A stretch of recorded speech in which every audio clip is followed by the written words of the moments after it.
ঢাকার মিরপুরে একটি নিষ্পাপ মেয়ের নির্মম মৃত্যুর মাধ্যমে মানুষের মানবিক মূল্যবোধের চূড়ান্ত অবক্ষয়ের চূড়ান্ত প্রমাণ মিলেছে। প্রিয় উপস্থিতিবৃন্দ, প্রিয় ভাই বোনেরা, এ বিষয়ে একটি কথা আজকের এই অনুষ্ঠানে আমি পরিষ্কারভাবে আপনাদের সামনে তুলে ধরতে চাই। এই ধরনের শিশু নির্যাতন বা নারী নির্যাতন বর্তমান সরকার কোনোভাবেই মেনে নিবে না এবং বর্তমান সরকার রামিসার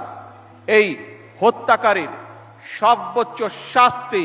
ইনশাআল্লাহ আগামী 1 মাসের মধ্যে নিশ্চিত করবে এবং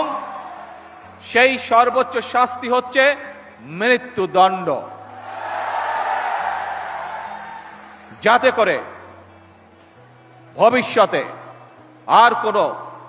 ব্যক্তি মানুষ এইভাবে শিশু বা নারী নির্যাতন করার সাহস না